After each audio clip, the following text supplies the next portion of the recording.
At the checkout line, I paid for an elderly woman's groceries because her card was declined. She grabbed my wrist, her grip surprisingly strong, and whispered, "When your husband leaves you, do not touch the snow in the backyard. The devil cannot hide his heat." I laughed it off as senile rambling, but the next morning, standing on my porch wrapped in a thin blanket, I nearly collapsed at what I saw. A perfect circle of melted earth in the middle of a frozen lawn, steaming in the cold Atlanta air. It looked exactly like a fresh grave. My name is Nia, and at 30 years old, I thought I had built a fortress of a life. I was wrong. Before I tell you about the secret buried in my yard that destroyed my entire family, hit that like button and subscribe if you have ever been betrayed by the people who were supposed to protect you. The nightmare started 3 days before the snow fell. I came home early from the data analytics firm I helped build. The penthouse was quiet, too quiet. I walked into the living room and froze. My husband, Preston, was sitting on our white Italian leather sofa. My younger sister, Keisha, was curled up next to him, her feet resting comfortably in his lap. They were drinking a bottle of vintage Chablis I had been saving for our 5th anniversary. They did not jump up. They did not scramble to cover themselves. They did not even look guilty. Preston just looked at me with his icy blue eyes, took a slow sip of wine, and slid a thick manila envelope across the marble coffee table. It slid across the surface with a hiss and stopped right at my feet. I looked from the envelope to my sister. Keisha smirked, adjusting the expensive silk robe she was wearing. My robe. "You should thank us, Nia," she said, her voice dripping with fake sympathy. "You are always too boring for a man like Preston. He needs a woman who understands the spotlight, not a calculator in a skirt." I felt the blood drain from my face. I picked up the envelope. Divorce papers. The ink was already dry. Preston finally stood up, smoothing his tailored suit jacket. He looked at me like I was a low-level employee he was firing for incompetence. "It is nothing personal, Nia," he said calmly. "You are safe. You are practical. But Keisha is a star. I need a partner who shines, and quite frankly, you have become invisible. Sign the papers by tomorrow. You get to keep your car. We are keeping the house." I stood there, clutching my briefcase until my knuckles turned white. My own sister was drinking my wine in my house, stealing my husband, and calling me boring. I did not scream.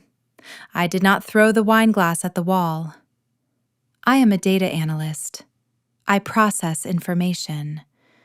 And the information right in front of me said that my life was being deleted. But as I looked at Keisha's triumphant smile, I realized they had made a fatal calculation. They thought they were stealing a house. They did not know they were stealing a crime scene. The next morning, I drove to the headquarters of Apex Analytics with my heart hammering against my ribs. I had spent 5 years building this company, from a basement startup into a premier data firm in Atlanta. It was my sanctuary. Or so I thought. I walked up to the glass turnstiles and swiped my security badge. A harsh buzz sounded. The light flashed red.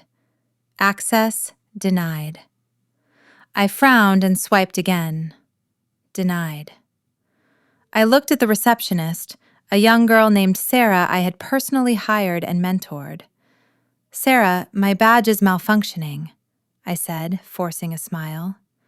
She did not look up. Her eyes were glued to her monitor, her shoulders hunched. I slammed my hand on the desk. "Sarah, look at me!" Before she could answer, the double doors to the executive suite burst open. Preston walked out.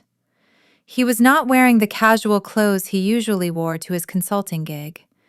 He was wearing a three-piece suit that screamed power. Flanking him were two armed security guards I did not recognize. I stepped forward. Preston, stop playing games. Why is my badge locked out? He stopped 5 feet away from me, checking his watch like I was a minor inconvenience in his schedule. You do not work here anymore, Nia. The board convened an emergency meeting at midnight. Due to your unstable mental state regarding the divorce, they voted to trigger the morality clause in your contract. Your shares have been bought out at par value. Hostile takeover complete. I gasped. That is illegal. You bribed them. You used the joint account funds we froze. He shrugged. I did what was necessary to save the company image. Speaking of image, meet our new director of brand aesthetics. From behind his shoulder, Keisha popped out. She was holding her phone up, the recording light blinking red. Hey guys, she chirped to her live stream audience. You are watching history. We are clearing out the negative energy today. Look at her, so desperate. She shoved the camera in my face. Smile, Nia. You are trending. I reached for her phone, but the guards grabbed me. One of them twisted my arm behind my back so hard I felt my shoulder pop. Jerry, the head of security who had known me for years, stood by the elevator, looking at the floor. Jerry, help me! I screamed. He did not move. Preston nodded to the guards. Get her out of my building. They dragged me backward, across the polished concrete floor I had picked out myself. My heels scraped against the surface, a screeching sound that silenced the entire open-plan office. 50 employees, people whose mortgages were paid because of my code, watched in silence. No one stood up. No one said a word. They were terrified of the new boss. The guards shoved me through the revolving doors and threw me onto the wet pavement. My purse landed in a puddle of dirty rainwater. Above me, on the second-floor balcony, Keisha was still filming, blowing a kiss to her followers. I sat there on the cold concrete, stripped of my title, my income, and my dignity in the span of 10 minutes. But Preston had made a mistake. He fired Nia Ward. He did not know that legally, Nia Ward did not exist to be fired. With the taste of blood in my mouth and rain soaking through my clothes, I drove to the only sanctuary I had left, my mother's house in Cascade Heights. I told myself that Vernice Ward would be furious. She was a deaconess in the church, a pillar of the community. Surely she would not stand for her oldest daughter being robbed blind by her own flesh and blood. I pulled into the driveway, my hands shaking so hard I could barely shift the gear into park. The porch light was on, casting a warm yellow glow that usually meant safety. But as I stepped out of the car, the front door flew open with violent force. I expected open arms. Instead, I was greeted by a projectile. My vintage leather suitcase, the one I kept in her guest closet for emergencies, came sailing through the air. It hit the wet grass with a heavy thud, splashing mud onto my ankles. Vernice stood on the porch, looming over me like a judge handing down a death sentence. She was wearing a silk caftan and a diamond tennis bracelet I had never seen before. It glittered menacingly under the porch light. "Do not you dare bring your drama here, Nia," she shouted, her voice cutting through the humid air. "I do not want the neighbors seeing you looking like a drowned rat." I walked toward the steps, ignoring the suitcase. "Mom, please. They took everything. Preston locked me out of the accounts. Keisha fired me. They left me with nothing." I reached out for the railing, but she moved to block the stairs. She did not look concerned. She looked annoyed.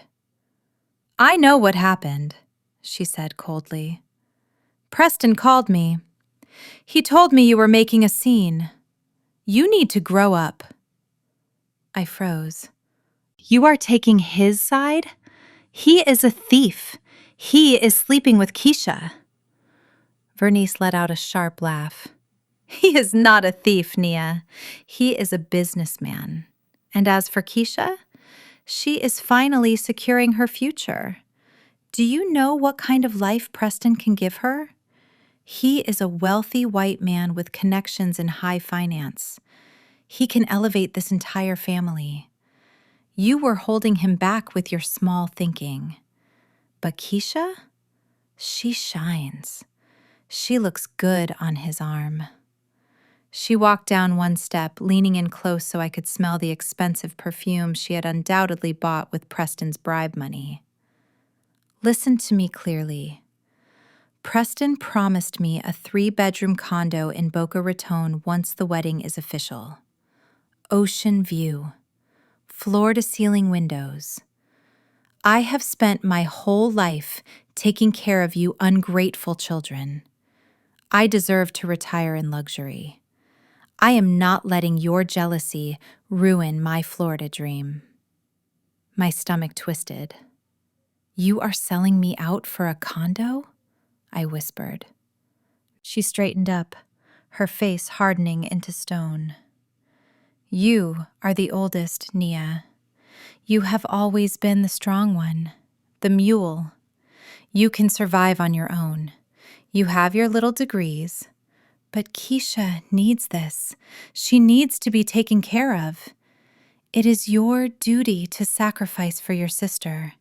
That is what family does. So get your trash off my lawn. Go find a cheap motel and do not come back until you are ready to apologize to the bride and groom. She turned her back on me and walked inside. The heavy oak door slammed shut, and the deadbolt slid home with a final metallic click. I stood there in the rain, staring at the closed door. My husband took my money. My sister took my life. And my mother had sold me for a view of the ocean. I dragged my suitcase to the car, shivering not from the cold, but from the absolute hollowness in my chest. I had nowhere to go. No friends who were not loyal to Preston, no family, just a half tank of gas and a burning rage that was starting to keep me warm. I drove aimlessly for hours until the fuel light on my dashboard pinged, a cruel reminder that I had no money to fill the tank. The temperature in Atlanta had plummeted, a rare winter freeze that turned the roads into sheets of black ice. I pulled into a desolate gas station near the old neighborhood, just to sit under the harsh fluorescent lights and think. That is when I saw her.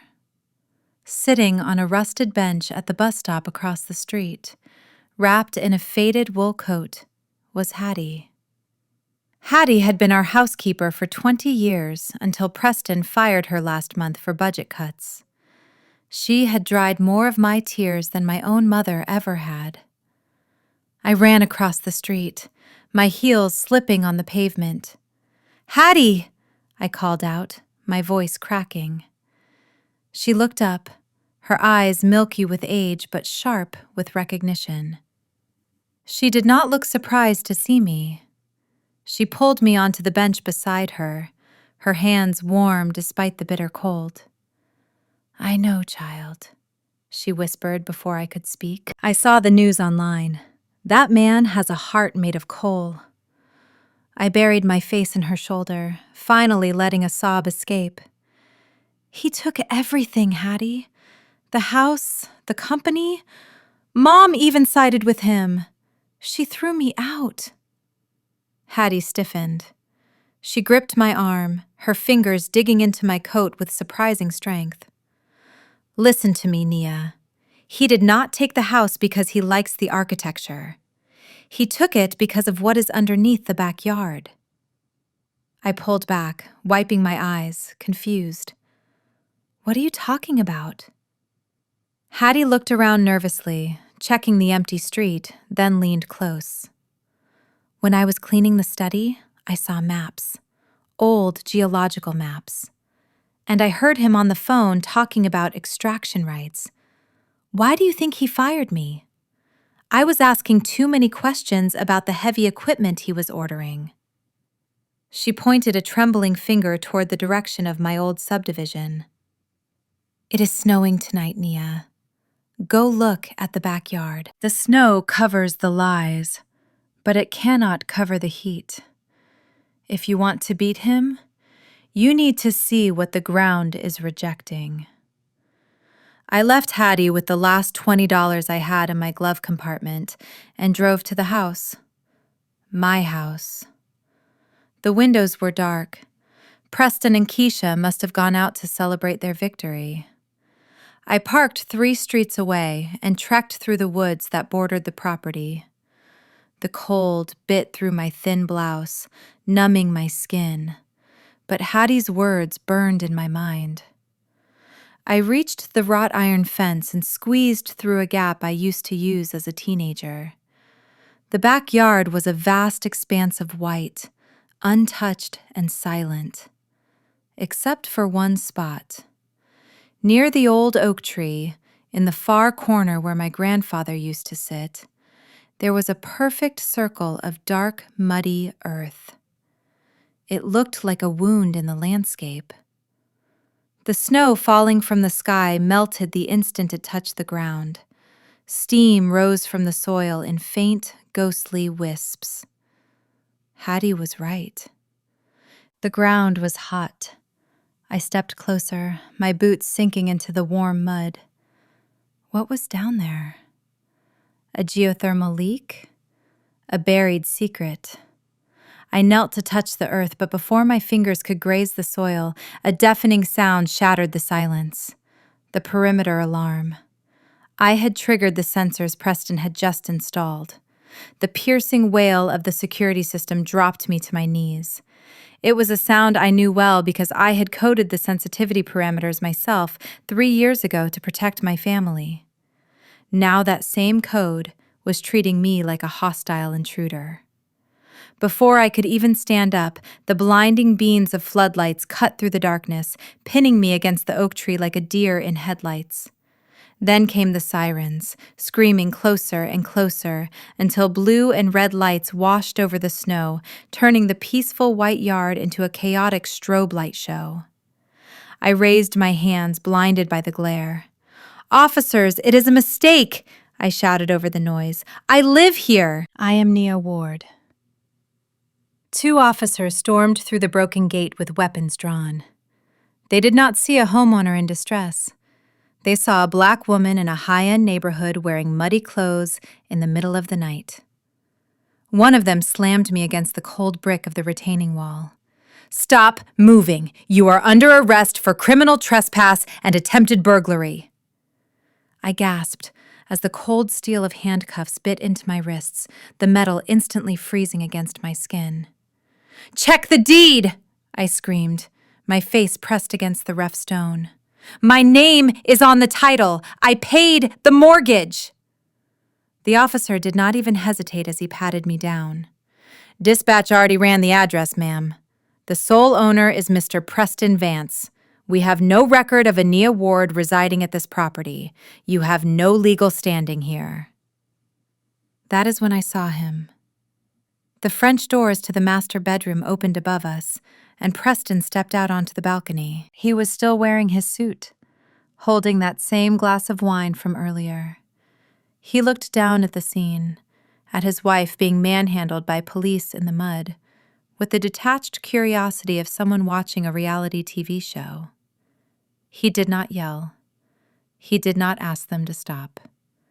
He simply leaned against the railing, took a slow, deliberate sip of Chablis, and offered a small, polite nod to the sergeant. That nod sealed my fate. It was his silent testimony that I was a stranger. As they dragged me toward the squad car, my boots dragging through the slush, I locked eyes with him one last time. He mouthed 2 words, clear enough for me to read even from the distance. Game over. The heavy door of the cruiser slammed shut, trapping me in the smell of stale coffee and sweat. I watched my house disappear through the wire mesh of the window. I had paid for every brick. I had designed the security system. I had planted the garden. But as we sped away toward the precinct, the terrifying reality settled in. Preston had not just changed the locks. He had rewritten reality. In the eyes of the law, Nia Ward had been erased from that property long before the handcuffs clicked shut. The holding cell smelled of industrial bleach and unwashed bodies, a scent that stuck to the back of my throat. I sat on the cold steel bench, hugging my knees to my chest, trying to stop the shivering. My expensive blouse was ruined, stained with mud and sweat, a stark contrast to the orange jumpsuit of the woman sleeping fitfully next to me. I had processed data for Fortune 500 companies, but I could not process how I ended up here. Every time I closed my eyes, I saw Preston standing on that balcony sipping his wine. 3 hours later, the heavy metal door buzzed open. Officer Miller, the one who had booked me, stood there with a clipboard. "You made bail, Ward. Your husband is waiting in the lobby." A wave of relief washed over me, followed immediately by confusion. Why would Preston call the cops only to bail me out? Was this some twisted game? Or had he finally realized he had gone too far? I gathered my things, my muddy shoes squeaking on the linoleum as I followed the officer down the hallway.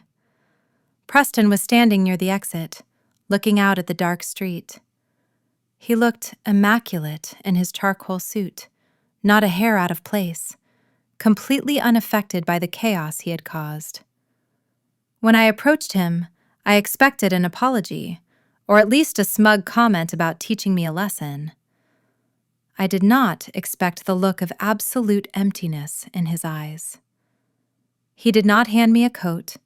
He did not offer me a ride. He simply held out a document for me to see. It was the bail receipt. "You are free to go, Nia," he said, his voice smooth and terrifyingly calm. "But do not go back to the house. I have already filed for a restraining order." I stared at him, my hands trembling. "You cannot do this! I own half that property. We are married." Preston stepped closer, invading my personal space until I could smell the expensive Chablis on his breath. He lowered his voice to a whisper so the desk sergeant could not hear. "That is the funny part, Nia. I had my lawyers run a deep background check on you before I filed the papers. We found something interesting in the federal archives. Or rather, we found nothing." He smiled, a cold, predatory baring of teeth. "You keep saying you own things. You keep saying you have rights. But according to the United States government, Nia Ward does not exist. You are a ghost. And ghosts do not own property. Ghosts do not have marital rights." He turned and walked through the automatic doors. I ran after him, the freezing night air hitting me like a physical blow. "Preston, what are you talking about?" He ignored me, sliding into the driver's seat of his Tesla, the car I had paid off last month. He rolled down the window just an inch. "Good luck out there, Nia. Try not to freeze." The electric engine whirred to life, and he sped away, his taillights disappearing into the Atlanta fog. I stood on the curb at 3 a.m. with no coat, no wallet, and a dead phone, wondering what he meant. I was shivering violently, but his words chilled me more than the wind. I did not know it then, but Preston had just given me the first clue to the mystery of my own life. I started walking toward the only place that would take a woman with nothing, the homeless shelter on Pine Street. The Pine Street shelter was a crumbling brick building that smelled of despair and stale cigarette smoke. It was a place I had driven past 1,000 times in my luxury sedan, never once imagining I would be standing in line for a cot. I pulled my collar up to hide my face, but in this place, nobody cared about my shame. They only cared about survival. I reached the front of the line, where a woman named Miss Clara sat behind a bulletproof glass partition. She was a formidable figure with silver dreadlocks and eyes that looked like they could see right through your soul. She did not look up as she tapped a pen on the desk. "Name," she barked. I cleared my throat, my voice trembling. "Nia Ward?" She paused, her fingers hovering over the keyboard. She looked at my muddy designer clothes, then at my face. "You are new to the system, honey." I nodded, fighting back tears. "Yes. My husband threw me out. I just need a bed for the night." She grunted and started typing. The rhythmic clicking of the keys was the only sound in the small intake office. I watched the screen, waiting for the standard registration form to appear. Instead, a harsh, discordant beep echoed through the room. The screen did not just flash, it turned a solid, angry crimson. Miss Clara stopped typing immediately. Her entire demeanor changed. The boredom vanished, replaced by a razor-sharp predator's alertness. She did not ask me to repeat my name. She did not ask for my ID. Instead, her hand moved slowly under the desk. A loud magnetic clack signaled that the heavy steel door behind me had just been remotely locked. I spun around, panic rising in my throat. "What is going on? Let me out!" When I turned back, Miss Clara was standing up. In her hand was not a pen, but a high-voltage taser, sparking with a menacing blue light. "Sit down," she commanded, her voice low and dangerous. I backed away until my back hit the locked door, holding my hands up. "Please, I have not done anything. I just need help." She kept the weapon trained on my chest, moving around the desk to block my only exit.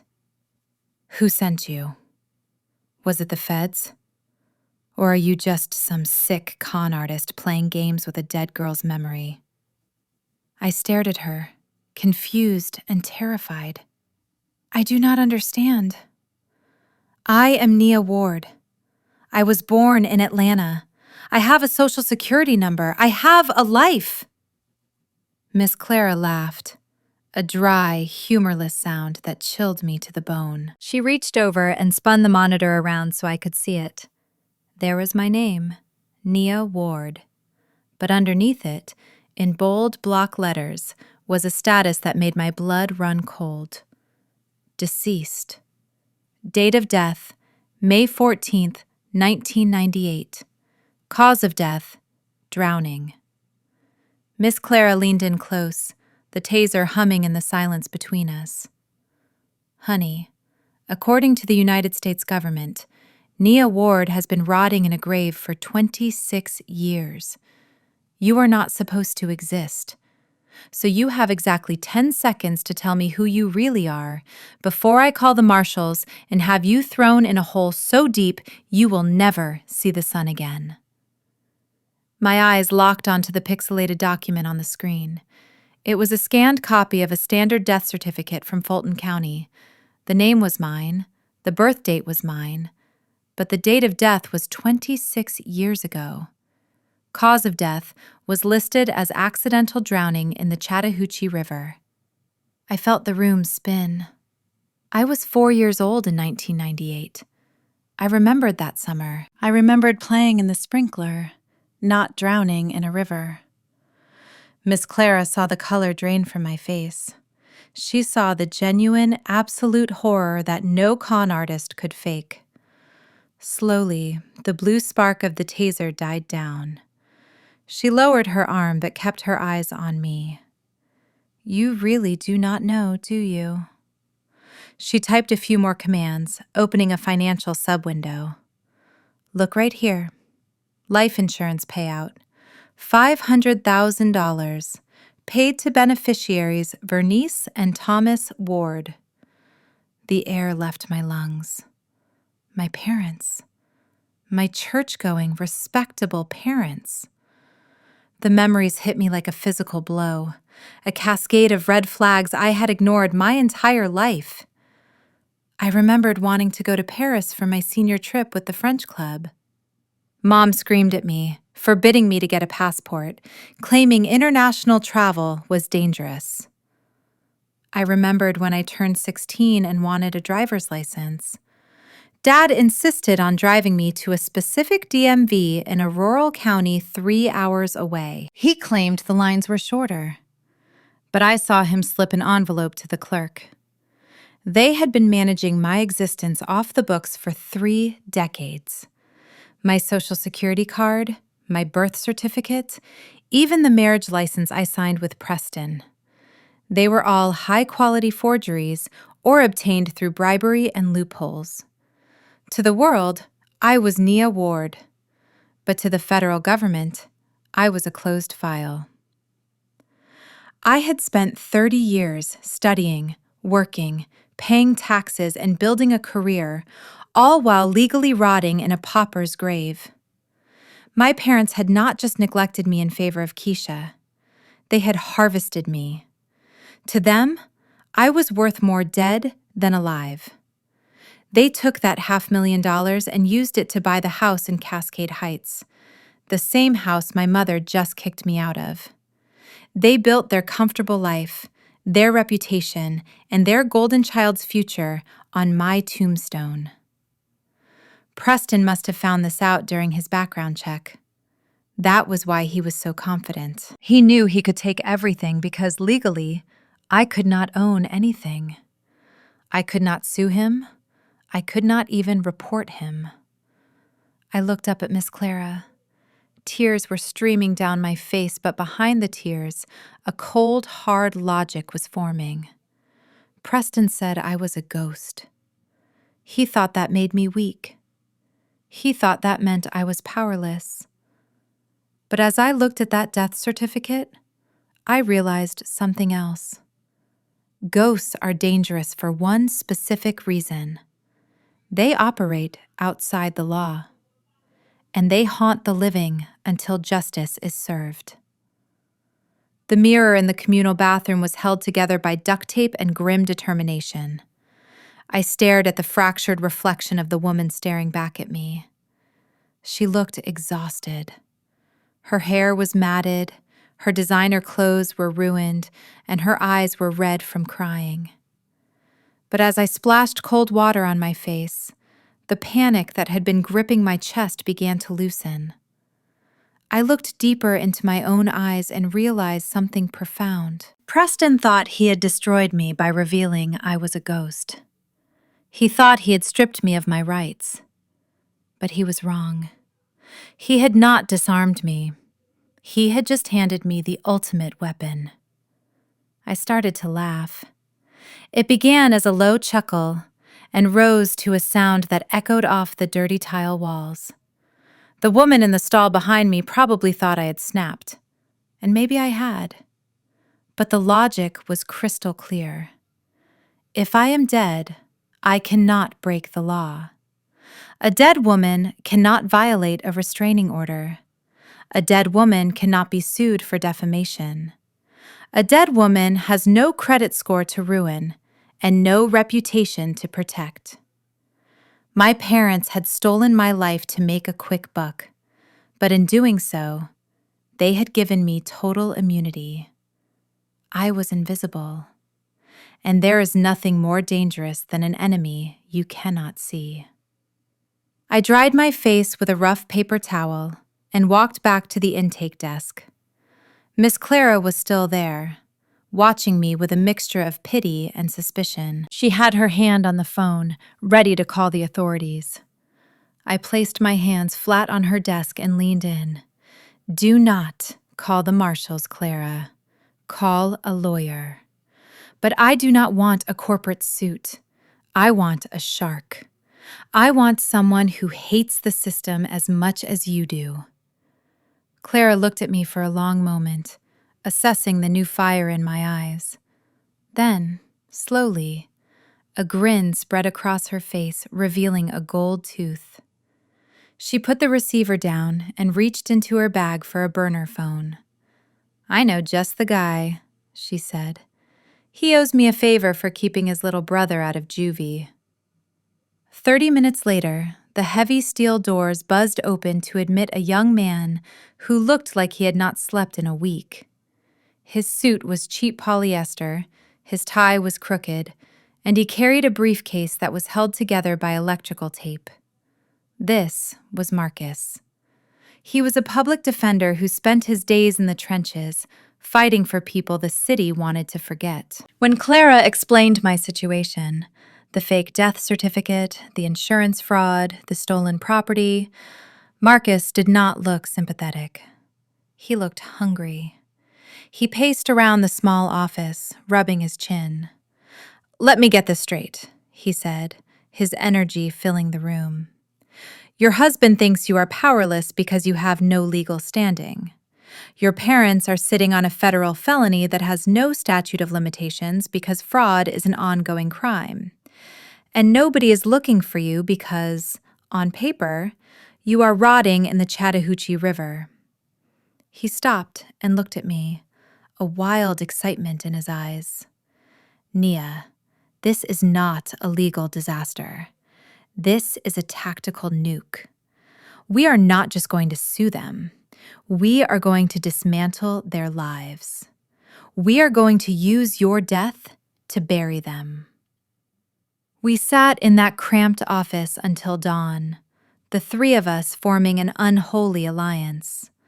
A dead woman, a cynical social worker, and a lawyer with a grudge against the world. Marcus laid out the plan. We would not fight them in court, not yet. We would fight them from the shadows. We would use the very thing they used against me, my non-existence, to infiltrate, sabotage, and destroy. By the time the sun came up over Atlanta, Nia Ward, the victim, was gone. Nia the ghost was ready to go to work. We needed ammunition, and Hattie provided the nuclear warhead. We met her at a diner on the outskirts of town, away from the prying eyes of my mother's church friends. Hattie pulled a crumbling, leather-bound journal from her purse. It smelled of tobacco and lavender, the signature scent of my great-grandfather Silas. I had not seen this book since I was a child. Hattie opened it to a hand-drawn map of the Cascade Heights property. "Your great-grandfather Silas was not just a farmer, Nia," Hattie said, her voice dropping to a whisper. "He was a visionary. Everyone in 1920 thought he was foolish for buying that rocky patch of land where nothing would grow. But Silas knew what was beneath the rock. He used to tell me that the ground had a fever, that the earth was sweating money." She pointed to the drawing of the old stone well in the backyard, the exact spot where I had seen the snow melting. That well was never meant for water. Silas built it to cap a geothermal vent. But it is not just heat down there. It is lithium. A massive, high-density vein of lithium, the white gold that powers every electric car and smartphone on the planet. My jaw dropped. I looked at Marcus, who was already typing furiously on his laptop. It made sense. The heat Hattie described, the melting snow, the geological reports Preston had been secretly studying. The heat from the chemical reaction in the vein was rising to the surface. That was why the snow refused to settle. Hattie continued. "Preston found the old geological surveys in the attic. I saw him reading them. He realized he was sitting on a mine worth hundreds of millions, maybe billions, but he had a problem. To start a mining operation in a residential zone, you need the signature of the absolute title holder. You need a clean deed." Marcus looked up from his screen, his eyes wide. and a dead woman cannot sign a mining permit. That is the snag. If Preston admitted you were alive, he would have to split the assets with you in the divorce. But if you stay dead, the property technically reverts to your next of kin under the specific trust clause Silas wrote. That would be your parents. But your parents are old. They would ask questions. Hattie nodded. Exactly. So Preston seduced Keisha. He convinced your parents to sign over the property rights to her as a wedding gift, claiming it was to keep the asset in the family. Once he marries Keisha, he controls her. He gets her signature on the mining contracts, and he cuts your parents out completely. He is trading a wife he cannot use for a wife he can exploit. I stared at the map. Preston was not just a cheater. He was a corporate raider, dismantling my family for mineral rights. He was going to turn my grandfather's legacy into an open-pit mine and leave Keisha with nothing but a polluted crater. But he had made one critical error. He based his entire billion-dollar scheme on the assumption that the ghost of Nia Ward would stay quiet. He forgot that Grandfather Silas left that journal to Hattie, not to him. And now, the ghost had the map. I sat in the corner of Marcus's cramped office, the blue light of 3 monitors reflecting in my glasses. The air conditioner rattled overhead, a stark contrast to the silent, climate-controlled server rooms I was used to. Preston thought he had stripped me of my assets, but he forgot a crucial detail. I built the cybersecurity infrastructure for his boutique hedge fund. I knew his passwords. I knew the name of his first pet. And most importantly, I knew that he never changed the admin backdoor I created for emergency maintenance years ago. My fingers flew across the sticky keyboard, executing a script that bypassed his 2-factor authentication in seconds. A green prompt flashed on the screen. Access granted. Marcus leaned over my shoulder, chewing on the end of a pen. "What are we looking for?" he asked. "Evidence of fraud, hidden accounts, anything we can use," I replied, navigating through the labyrinth of his digital files. I opened his private ledger, hidden deep within a folder innocuously named Old Tax Documents. I expected to see millions stashed away in the Caymans. Instead, the numbers on the screen were a sea of red. Preston Vance, the man who drove a Tesla and drank vintage Chablis, was hemorrhaging cash. His credit cards were maxed out. His country club membership was suspended for non-payment. The lease on his luxury SUV was 3 months behind. But it was not just bad investments. It was something far darker. I pulled up a thread of threatening emails from an encrypted sender known only as the Syndicate. The subject lines were terrifyingly simple. Payment overdue. Final warning. Asset liquidation. I opened the latest one, sent just 2 hours ago. Mr. Vance, your grace period expires in exactly 7 days. If the remaining balance of $5 million is not transferred to the offshore account by midnight next Sunday, we will not seize your assets. We will collect the debt in flesh. Attached to the email was a surveillance photo of Preston walking out of his gym, a red target circle photoshopped onto his chest. Marcus let out a low whistle. $5 million. He is not just broke, Nia. He is a dead man walking. Everything suddenly clicked into place. The rush to divorce me, the frantic speed of the wedding to Keisha, the desperation to get the land title signed over. Preston was not building an empire for my sister. He was trying to save his own skin. He needed that lithium deal to pay off the sharks before they executed him. He was fronting a lifestyle he could not afford, using my family's inheritance as his bail money. I leaned back in the creaky office chair, a cold smile touching my lips as I stared at the surveillance photo. He called me boring. He called me a calculator. But this calculator just figured out his expiration date.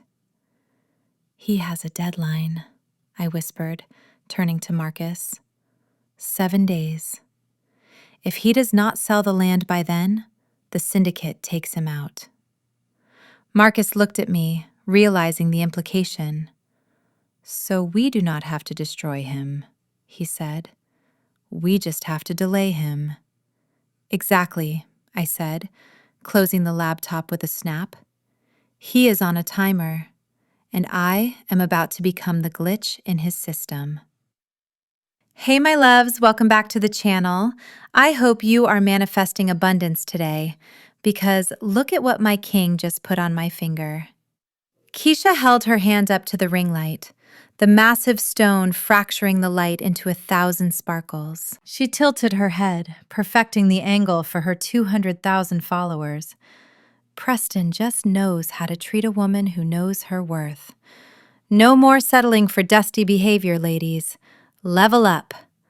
She blew a kiss to the camera and tapped end stream. The moment the screen went dark, the smile vanished from her face like a filter being swiped away. She slumped back onto the velvet chaise lounge, rubbing her temples. The performance was exhausting, but the reality was about to get much worse. The heavy oak door slammed open. Preston stormed in, ripping his tie off as if it were choking him.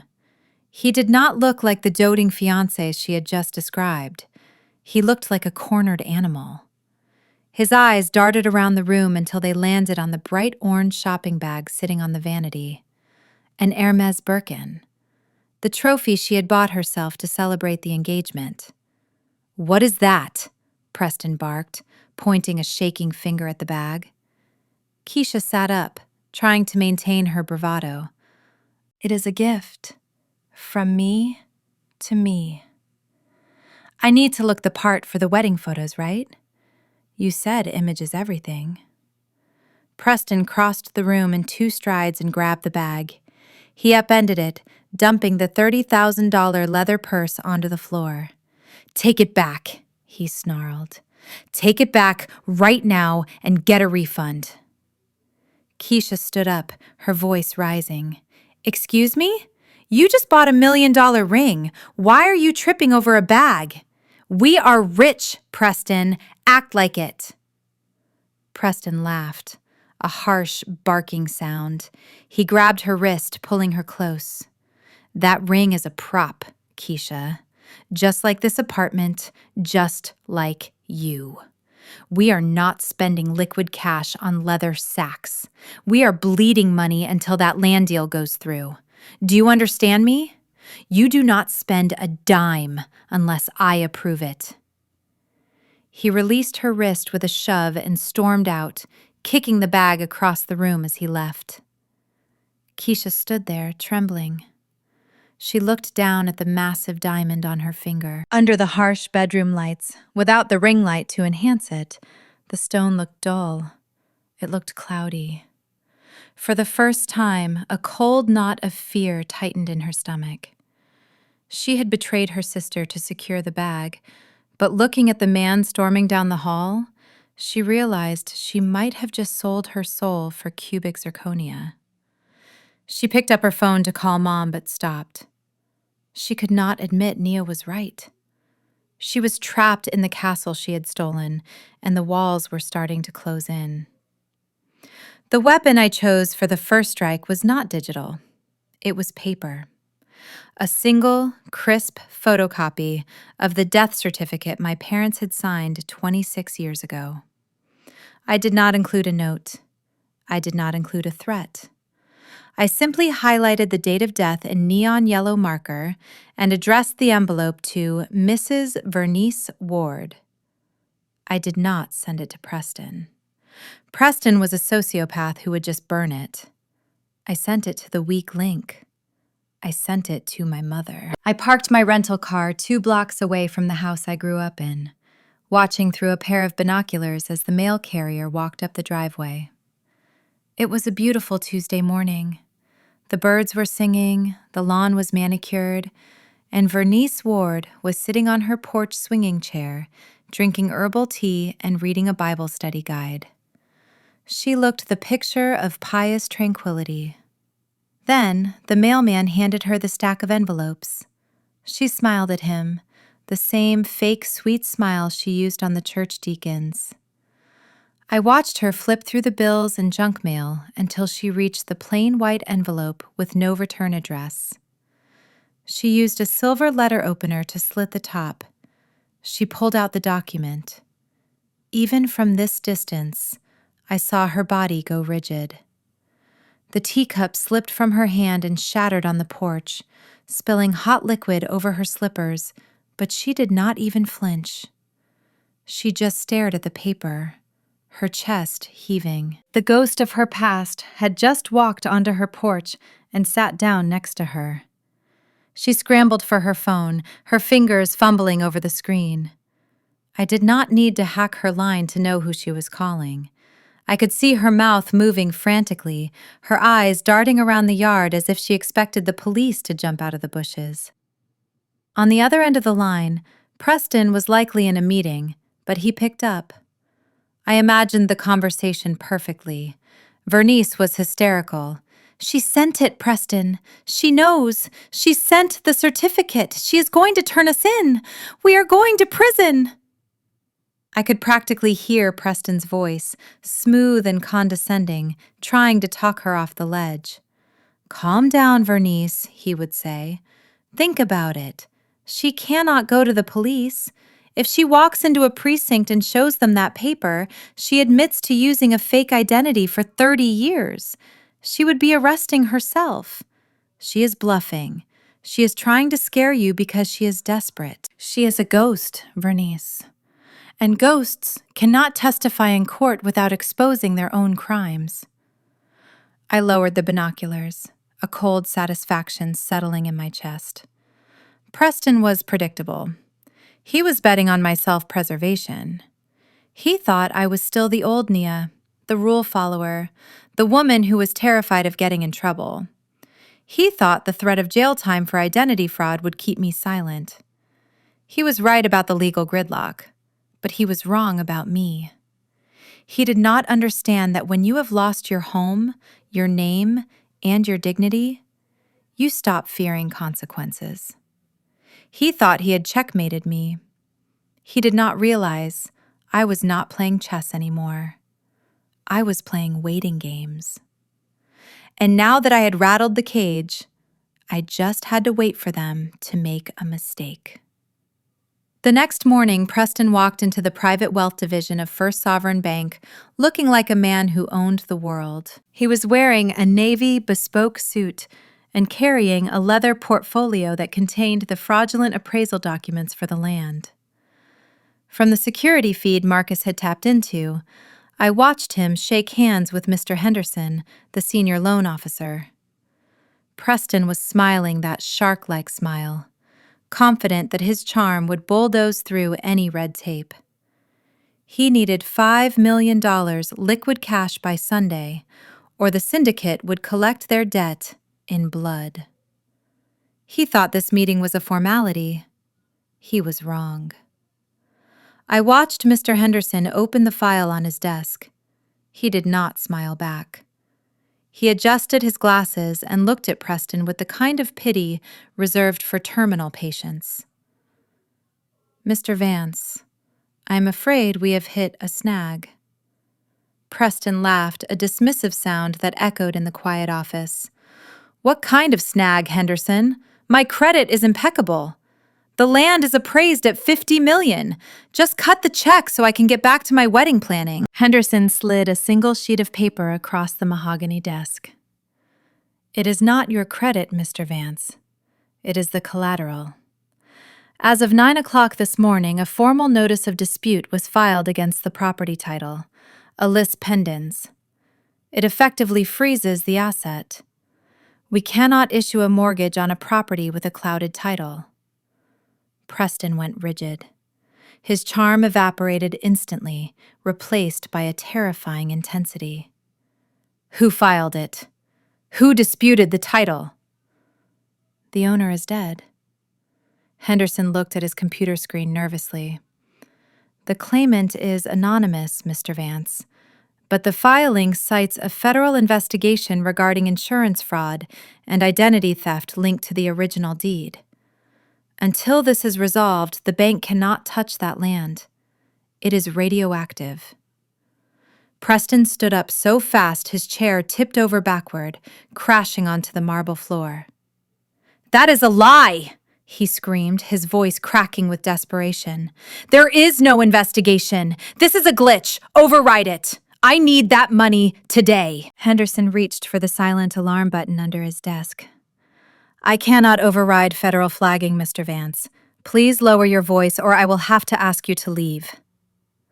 Preston slammed his fist onto the desk, rattling the framed photos of Henderson's grandchildren. "Do you know who I am? I am Preston Vance. I am marrying into the Ward family. That land is mine. Give me the money." He was not just angry. He was terrified. He could hear the clock ticking down on his life. 2 armed security guards entered the room. They were not the polite concierge security at the front desk. These were big men who handled bank robbers. They grabbed Preston by the arms. He thrashed against them, shouting obscenities, threatening to sue the bank, to buy the building, to fire everyone. But as they dragged him through the lobby past the shocked faces of other customers, he looked small. He looked desperate. They tossed him out onto the sidewalk the same way he had tossed me out of my own company. He scrambled to his feet, straightening his jacket, trying to regain his composure. But the damage was done. He had no money. He had no loan. And he had a $5 million price on his head that was due in 6 days. As he stood there hyperventilating on the pavement, he pulled out his phone and dialed the one person he thought he could still control. He dialed Keisha. But he did not know that I was already on my way to intercept her, too. The ghost was closing in. I tracked the GPS signal of the burner phone Preston had given her. It led me to the back lot of a high-end bridal salon in Buckhead. I pulled my beat-up rental car directly behind her white Range Rover, blocking her in. She looked in the rearview mirror, her eyes widening in annoyance rather than fear. She slammed the door open and stepped out, still wearing a silk sash that said bride-to-be. "Get out of my way, Nia," she hissed, checking her nails. "I do not have time for your homeless sob story. I have a tasting in 20 minutes. I did not move. I walked right up to her, invading her personal space. "He does not have the money, Keisha," I said, keeping my voice low and steady. "I hacked his accounts. He owes $5 million to a cartel. If he does not sell the land by Sunday, they are going to kill him. And if you marry him, you inherit that debt. He is not making you a wife. He is making you a human shield." Keisha paused. For a second, I thought I saw a flicker of doubt. But then the entitlement washed it away.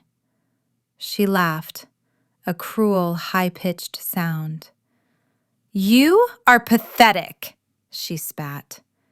"You will say anything to ruin my moment, will you not? You cannot stand that he chose me. You cannot stand that I am the one getting the castle and the crown while you are sleeping in a shelter." I reached out to grab her arm, to shake some sense into her.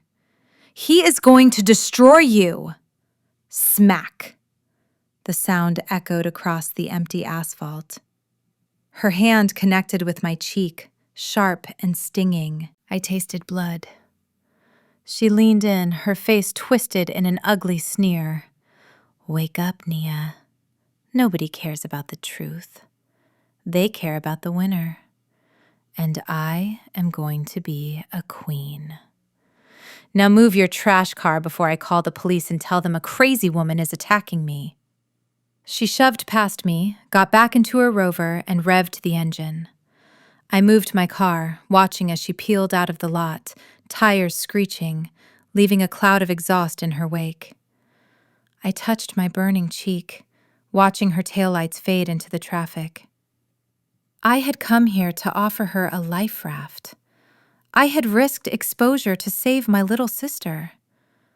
But as I watched her drive toward her doom, I felt something inside me click shut. It was the final lock on the door of my conscience. I pulled out a red marker from my pocket and opened my notebook. I found the name Keisha on my list of potential allies. I drew a thick, dark line through it. She was not a victim. She was an accomplice. And accomplices get the same sentence as the villain. Preston was not just desperate. He was unraveling. The rejection from the bank had spooked him bad. He knew he could not wait for a traditional closing period on the land. He needed to stake his claim physically and publicly. So he made a manic decision that confused everyone but me. He moved the wedding up. He announced that the ceremony would take place tomorrow afternoon, right in the backyard of the estate. He spun it to the guests as a romantic impulse, a desire to start their lives together immediately. But I knew the truth. He was terrified that if he did not seal the deal legally and physically occupy that land, the syndicate would come for him before the weekend was out. He was literally building his altar on top of a mine to prove he owned it. While he was screaming at caterers to pull off a miracle in 24 hours, I was sitting in the damp storage room of the Pine Street shelter. The air smelled of mold and old cardboard, but to me, it was the perfect war room. I had scavenged parts from a recycling center and built a high-powered signal booster. My laptop screen glowed in the darkness, illuminating the stripped wires and circuit boards scattered across the table. Preston had changed the physical locks on the doors, but he was arrogant. He assumed that because he held the remote control, he owned the system. He forgot that I was the one who installed the smart home network. I was the one who coded the firewalls. And I was the one who left the back doors open. I initiated the connection sequence. The progress bar crawled across the screen. 20%. 50%. Access granted. Just like that, I was inside. I cycled through the security cameras. I watched as workers rolled out expensive white carpets over the muddy patch in the backyard, trying to hide the melting snow and the geothermal heat. They were setting up the archway directly over the lithium vent. It was almost poetic. I minimized the camera feed and opened the infrastructure controls. One by one, the systems bowed to their true master: lighting, sound, climate control. And then I found what I was looking for: the irrigation system. I studied the schematics. The estate had a dual line system, one for fresh water and one for gray water runoff from the septic tank, intended for deep root fertilization in the far woods. I began typing command lines, rerouting the valve logic. I programmed the system to bypass the fresh water completely and draw solely from the septic reserve.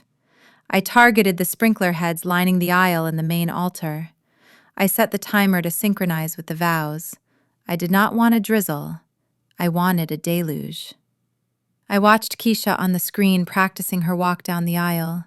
She was shouting at a florist, her face twisted in anger. She looked miserable, but determined. I felt a ghost of the sisterly love I used to have, but I crushed it instantly. They wanted a wedding that people would remember forever. I typed the final execute command and pressed enter. The code locked in. The trap was armed. I closed my laptop and lay back on the cot in the darkness, listening to the shelter settle for the night. Tomorrow, Preston wanted to make a splash. I was going to make sure he drowned in it. I met Mr. Sterling in a dimly lit cafe on the outskirts of the city, far away from the prying eyes of the financial district. I looked out of place in my worn clothes and tired eyes, sitting across from a man in a $3,000 suit. But I had something that made my appearance irrelevant. I placed a rugged hard drive on the table between us. Inside that drive was a spectral analysis of the soil from my backyard, the geological data that Preston had killed to keep secret, and the undeniable proof that my family's land was sitting on one of the largest lithium deposits in Georgia. Sterling was a representative for a global energy consortium, the kind of company that did not ask questions about family drama, but cared deeply about raw materials. He plugged the drive into his tablet, his face impassive as the data streamed across his screen. I watched his eyes scan the density charts. He tried to hide it, but I saw the slight twitch in his jaw.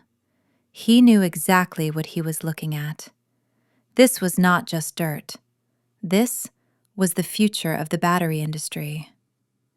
He leaned back and took a sip of his black coffee.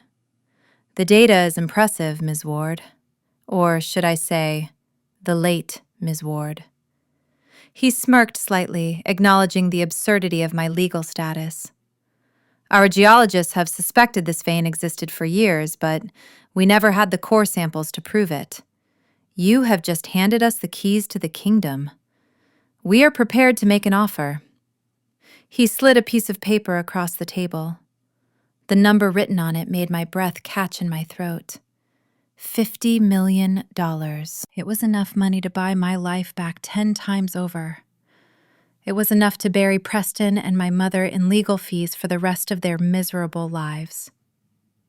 But I did not reach for the paper. I sat on my hands, keeping my face neutral. "I accept," I said, my voice steady. "But there is a condition. You do not buy it from me. You buy it from Preston." Sterling frowned, confused. "Why would you want us to pay the man who stole your life?"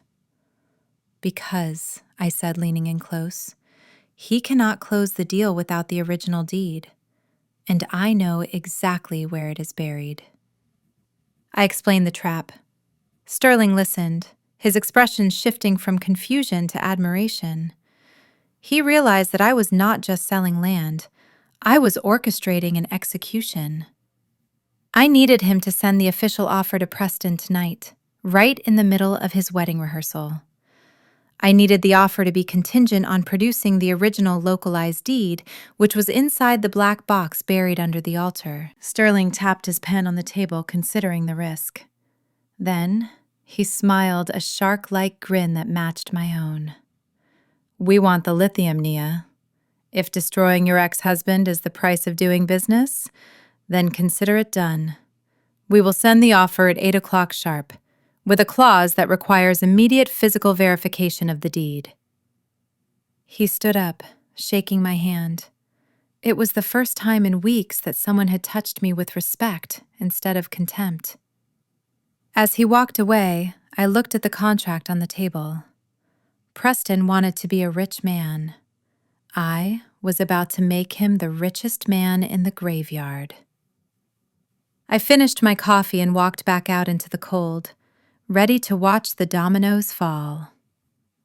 Here's the detailed script for Block 18, written specifically for a U.S. audience with a dramatic, engaging tone suitable for AI voiceover. The night before the wedding, Atlanta was quiet. From the rooftop of the Pine Street shelter, the city skyline looked like a distant galaxy, a world of wealth and light that I had been exiled from.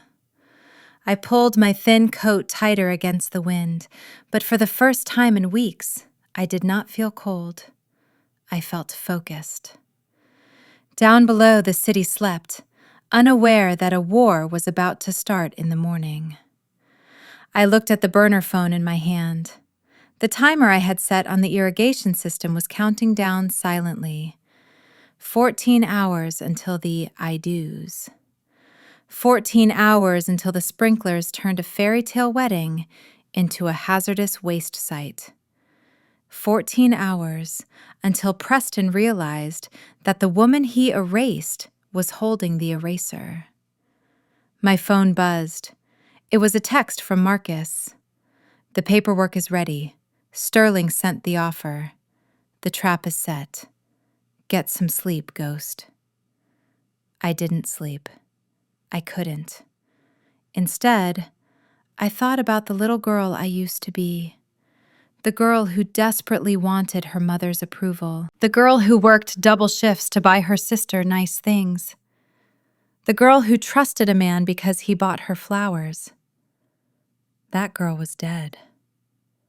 Preston was right about one thing. Nia Ward, the victim, didn't exist anymore. She drowned in a river of betrayal. The woman standing on this roof was something else entirely. I remembered the look in Keisha's eyes when she slapped me. She called me jealous. She thought I wanted her life. She didn't understand that I didn't want the castle. I wanted to burn it down. I wasn't fighting for a seat at their table anymore. I was fighting to flip the table over. I closed my eyes and visualized the plan one last time. Every variable was accounted for. Every exit was blocked. Preston was walking into a minefield of his own making, and I was holding the detonator. They thought they could bury me in a pauper's grave and move on. They forgot that when you bury a seed, it doesn't die. It grows. And tomorrow, they were going to harvest exactly what they planted. I turned away from the skyline and walked back toward the stairs. I was done crying. I was done begging. Tomorrow, I wasn't going to be the ex-wife or the sister. I was going to be the consequence. The silence of the night felt heavy, like the calm before a storm. And as the first light of dawn began to crack the horizon, I whispered into the wind, "Ready or not, here I come." The wedding of the century looked perfect from the high-definition drone feed I was watching on my laptop screen. Preston had outdone himself.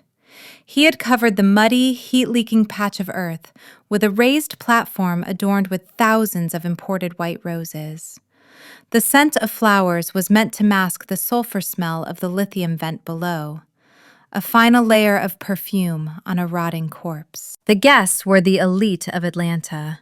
Politicians, bankers, and socialites sitting on white Chiavari chairs, unaware they were merely props in Preston's desperate play for survival. Keisha walked down the aisle to the sound of a live string quartet. I had to admit, she looked stunning. Her custom Vera Wang gown was a cloud of silk and lace, a dress that cost more than 4 years of my college tuition. She reached the altar where Preston stood, looking like the king of the world. He believed he had pulled it off. He had the girl, the land, and the image. The officiant, a bishop my mother had charmed, raised his hands. "We are gathered here today," he boomed, "to join this man and this woman in holy matrimony." I glanced at the timer on my screen. 3, 2, 1, execute. A low subterranean rumble shook the ground beneath the guests' feet. A few people looked around nervously, thinking it was thunder. Then, with a mechanical hiss that sounded like 1,000 snakes striking at once, the perimeter sprinkler heads popped up. But thanks to my recoding of the valve logic, they did not draw from the freshwater reservoir. They drew directly from the septic overflow tank, a reserve of gray water and waste that had not been pumped in a decade. Thick, black sludge erupted into the air in perfect, high-pressure arcs. It was not a mist. It was a deluge. The first jet hit Keisha square in the chest with the force of a fire hose. The impact knocked her back a step, and the pristine white silk turned an instant, horrifying shade of brown. She froze for a split second, her brain unable to process the reality, before the smell hit her. It was a stench of pure rot and decay that made the cameraman retch audibly on the live stream. Pandemonium broke out. The sprinklers oscillated with ruthless precision, spraying the front row of VIPs. Senators and influencers scrambled over chairs, slipping and sliding in the sudden swamp. Their screams were not of joy, but of absolute disgust. "My eyes! It burns!" someone shouted as the black water coated them. Preston stood at the altar, dripping with filth. He did not run. He stood frozen, wiping the muck from his eyes, staring directly at the security camera mounted on the oak tree. He knew. In that moment of absolute humiliation, amidst the gagging guests and his hysterical bride, he knew this was not a malfunction. This was a message. I watched Keisha try to run, but the heavy, soaked dress weighed her down like an anchor. She tripped, falling face first into the mud, thrashing and screaming as her fairy tale turned into a toxic nightmare. I took a sip of lukewarm water in the shelter, feeling a cold satisfaction. They wanted to treat me like trash. Now, they were wearing it. The ceremony was officially washed out, but the real show was just beginning. The silence that followed the sewage explosion was short-lived. As the guests stood there, dripping in filth and gasping for air, a high-pitched feedback screech tore through the massive concert speakers flanking the altar. Everyone covered their ears. The 20-foot LED screen, which was supposed to be displaying a montage of Preston and Keisha's romantic journey, flickered violently. The image of them kissing on a yacht distorted, pixelated, and then vanished. In its place, a grainy, high-definition video appeared. It was footage taken from the security camera in Preston's home office, a feed I had archived 3 weeks ago. The audio boomed across the ruined garden, crystal clear. On the screen, Preston was pacing around his study holding a tumbler of scotch, talking on the speakerphone to his broker. "I do not care what the interest rate is," he shouted in the video. "Just bridge the loan until the wedding. The girl is an idiot. She will sign whatever I put in front of her." A collective gasp went through the crowd. In the mud, Keisha wiped the sludge from her eyes, staring up at the giant image of her fiancé. The video continued. The broker on the line asked about the family. Preston laughed, a cruel, mocking sound that echoed off the trees. "The mother? Vernice? She is a greedy old hag. I promised her some condo in Florida just to get her to shut up. She actually thinks I have the money. I am going to dump her in a state-run nursing home the second the ink is dry on the deed. And Keisha? She is just a signature with legs. A cash cow. Once I get the mineral rights, I will divorce her and take half of whatever is left. She is too stupid to read a prenup anyway." Preston stood at the altar, his face draining of all color. He looked like a ghost. He lunged for the power cords, frantically trying to unplug the system, but the cables were zip-tied to the steel truss. He was powerless to stop his own confession. Vernice let out a primal scream. It was the sound of a woman realizing she had betrayed her own blood for a lie. She charged toward the altar, her expensive dress heavy with muck, slipping and sliding as she tried to reach Preston. "You liar!" she shrieked, clawing at the air. "You said you loved us. You said we were partners." The guests had seen enough. This was not just a disaster. It was a scandal that would destroy careers. Senators, bankers, and socialites began to flee, stepping over the ruined flowers and overturned chairs to get to their cars. Nobody looked back. Nobody offered help. They just wanted to distance themselves from the stench of the Ward family. Within minutes, the garden was empty, save for the 3 people who had conspired to ruin my life. They were left alone in the wreckage of their own greed, covered in waste, while the video of Preston played on a loop, laughing at them from above. I closed my laptop in the shelter, feeling a cold, hard knot loosen in my chest. The family was not just broken. It was atomized. But I was not done. The emotional destruction was complete. Now, it was time for the financial execution. Preston stood in the middle of the ruined garden, his Italian suit dripping with sludge, watching the last taillights of his wealthy guests fade down the driveway.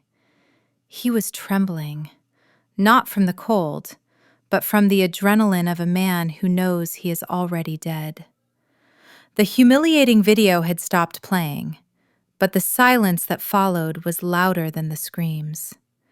Keisha was sobbing on the ground, wiping muck from her face, while Vernice sat on an overturned chair, staring into the abyss of her own foolishness. Then, a sound cut through the silence. A sharp, cheerful ping from Preston's pocket.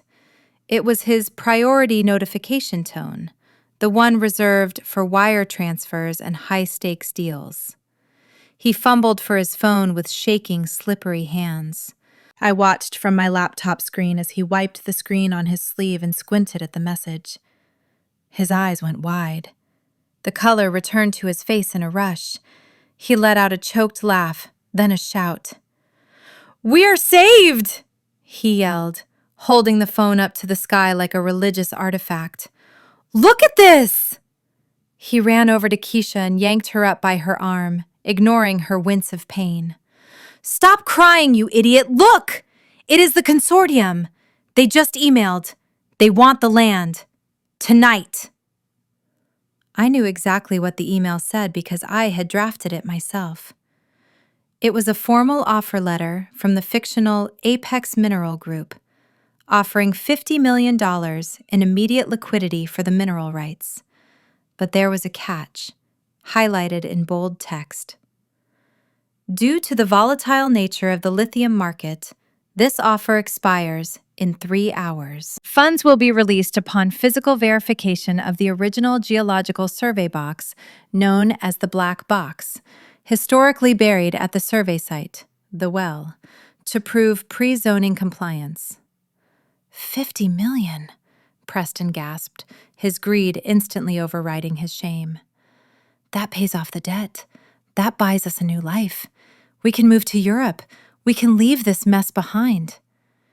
He turned to Keisha, his eyes manic. "We need that box. It is under the altar."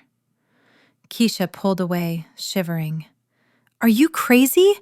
It is freezing, and the ground is disgusting. We can't dig now." Preston's face darkened. He grabbed her face, his fingers digging into her cheeks. "You do not get it, do you? If I do not wire $5 million to the syndicate by midnight, they are not going to sue me. They are going to skin me alive. And since you are my fiancé, guess who they come for next?" He shoved her toward the shovel that the landscaping crew had left behind. "Start digging, Keisha. We are not leaving this spot until we find that box." I watched them on the screen, 2 figures in a ruined garden, covered in waste, preparing to dig for their salvation. They did not know they were digging their own graves. The black box was down there, all right. I had buried it myself 2 nights ago. But it didn't contain a geological survey. It contained the truth that would put them behind bars forever. I closed the email window and opened the police scanner. It was time to make the final call. The bait was taken. Now I just had to wait for the trap to snap shut. The temperature dropped to 20 degrees, turning the sewage-soaked mud into a semi-frozen slush that crunched underfoot. The floodlights from the security system cast long, distorted shadows across the backyard, turning the ruined wedding arch into the mouth of a cave. Preston was no longer the suave businessman. He was a feral animal. He had ripped off his ruined suit jacket and rolled up his sleeves, his forearms smeared with black grime. He shoved a heavy landscaping shovel toward Keisha. "Dig," he commanded, his voice raw from screaming. "The ground is softest near the vent. Start there." Keisha stood, shivering violently, her teeth chattering so hard she could barely speak. The once glamorous bride looked like a survivor of a shipwreck. Her designer dress was heavy with freezing water, dragging her down. "Preston, please," she sobbed, hugging her arms to her chest. "I can't feel my fingers. It is 5 below zero. We need to go inside. We can look in the morning." Preston laughed, a manic, terrifying sound. "The morning? There is no morning, you stupid girl. The offer expires in 2 hours. If we do not have that box when the courier arrives, we are dead. Do you understand? Dead. Now pick up the shovel, or I will bury you in this hole myself." He grabbed her by the back of her neck, forcing her down toward the mud. Keisha screamed, a sound of pure terror that finally snapped Vernice out of her shock. The older woman scrambled up from the overturned chair, slipping on the icy ground. She rushed forward, grabbing Preston's arm. "Stop it!" Vernice shouted, her voice trembling with a mix of cold and maternal outrage. "Let her go, Preston! Have you lost your mind? This is my daughter! We are going inside right now! I am calling the police!" Preston spun around, his eyes bloodshot and wide with adrenaline.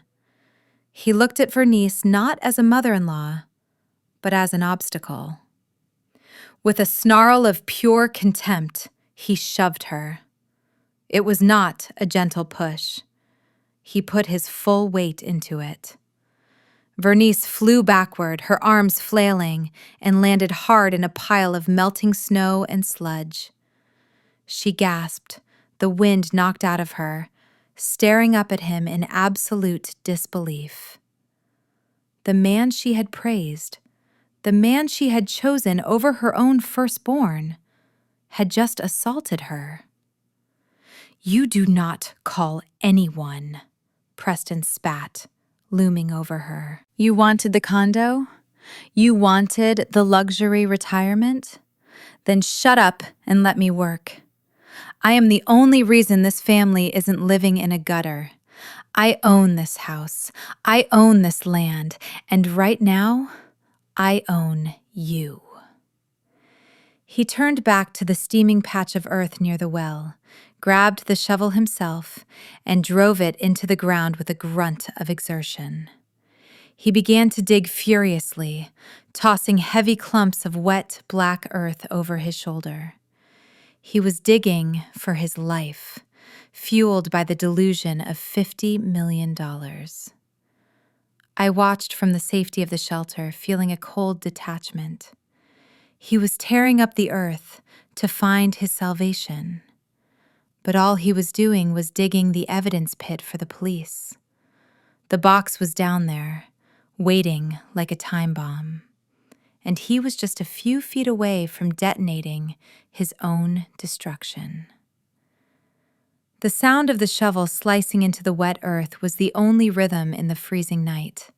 Thud, squelch, toss. Thud, squelch, toss. Preston was waist-deep in the hole now, a pit that looked less like a treasure hunt and more like a grave. The security floodlights cut through the steam rising from the ground, casting long, erratic shadows that danced against the fence line. He was panting, his breath coming in white clouds, sweat cutting tracks through the grime on his face. He looked deranged, his eyes wide and unblinking, fixed on the dirt with a terrifying intensity. Keisha was on her knees at the edge of the pit, pawing at the loose soil with her bare hands. Her fingernails, manicured to perfection just yesterday, were broken and bleeding. Her wedding dress was a ruined heap of brown sludge, stiffening in the freezing air. She was weeping, a low, constant keen of physical misery. "My hands," she sobbed, holding them up. "They are burning, Preston! I cannot feel my fingers, please! We have to stop!" Preston did not even look up. He swung the shovel with violent force, nearly taking off her hand. "Dig faster!" he roared, his voice cracking. "Do you think the syndicate cares about your manicure? Do you think they care if you are cold? If we do not find that box, you will not have hands left to complain about." He kicked a pile of mud onto her legs. "You wanted the lifestyle, Keisha. You wanted the diamonds. Well, this is how we pay for them. Sweat equity. Now dig." Keisha looked at him, and for the first time, she saw the monster beneath the suit. This was not the man who had whisked her away to Paris. This was a cornered rat, willing to eat its own young to survive. She wiped her nose on her muddy shoulder, shivering so hard her teeth clicked together. She realized with a sick, sinking feeling that if she stopped digging, he might actually kill her right here and bury her in the hole. She reached back into the freezing muck, sobbing quietly, scraping at the earth until her fingers were raw. Vernice watched from the porch steps, clutching her bruised arm where Preston had shoved her. She wanted to help. She wanted to scream, but fear glued her to the spot. She was watching the total degradation of her golden child. The daughter she had groomed to be a trophy wife was now a slave in a mud pit. Suddenly, the shovel hit something hard. A metallic clang rang out, sharp and distinct against the dull thuds of the dirt. Preston froze. He dropped the shovel and fell to his knees, clawing frantically at the soil like a dog. He brushed away the layers of clay until the beam of the flashlight reflected off a metal surface. "I found it," he whispered, his voice trembling with hysteria. He looked up at Keisha, his face a mask of triumph and madness. "I found it! We are rich!" He grabbed the handle of the rusted metal box and heaved it out of the hole, cradling it against his chest as if it were his firstborn child. He did not care that he was covered in sewage. He did not care that his wife was hypothermic. He only cared that he held the key to his $50 million. He scrambled out of the hole, slipping on the mud. "Get the laptop!" he screamed. "Get the courier on the phone! We are closing this deal right now!" They stumbled into the kitchen, a trio of mud monsters invading a showroom of luxury. Preston hoisted the heavy iron box onto the pristine white marble island. It hit the stone with a dull, heavy thud, leaving a smear of black sludge and rust on the surface. The room was warm, but the air felt suffocatingly tight. Keisha stood by the refrigerator, wrapped in a cashmere throw she had pulled from the sofa, her teeth still clicking together like castanets. Vernice leaned against the counter, clutching her chest, her eyes fixed on the rusted metal container as if it were the Ark of the Covenant. Preston ignored them both. He was vibrating with a manic energy, his pupils dilated to black saucers. He wiped his muddy hands on his ruined shirt and glared at the heavy padlock sealing the box. It was an old industrial lock, fused shut by years of corrosion and moisture. A normal man would have looked for bolt cutters. Preston went to the utility drawer and pulled out a heavy steel hammer. He did not hesitate. He raised the hammer and brought it down with a primal grunt. The sound of metal striking metal rang out like a gunshot, echoing off the high ceilings. Sparks flew, landing on the expensive cabinetry. He swung again and again. With every blow, he was not just hitting a lock. He was striking back at the bank that rejected him, the guests that fled, and the invisible force that had been tormenting him for weeks. He was bludgeoning his way to freedom. "Is it opening?" Vernice whispered, stepping closer despite her fear. Preston turned on her, brandishing the hammer. "Back off! This is mine! I dug it up!" He turned back to the box, breathing hard, sweat dripping from his nose onto the rusted metal. One final, desperate swing connected with the shackle of the lock. With a sharp crack, the corroded metal gave way.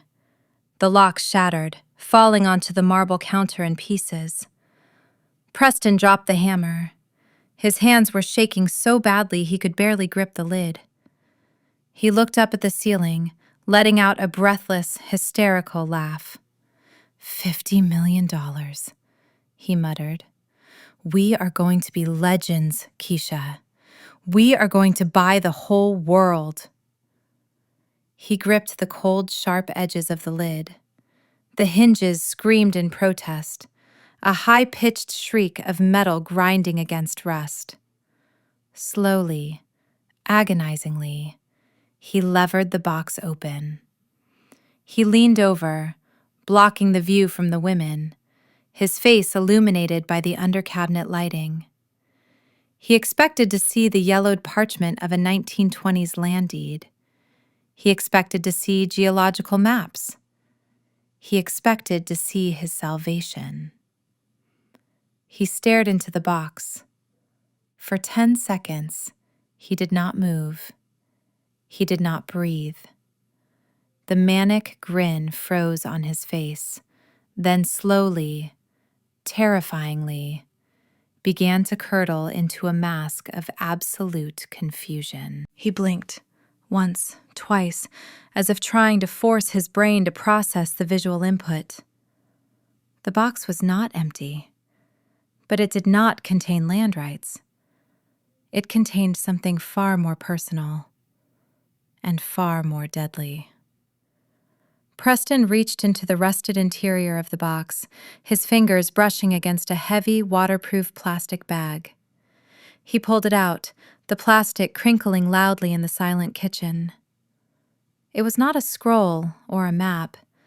It was a single, legal-sized envelope.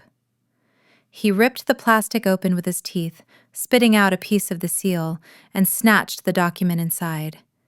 He unfolded the paper, his eyes scanning the header. He froze. The blood drained from his face so fast he looked like a corpse standing upright. It was not a deed.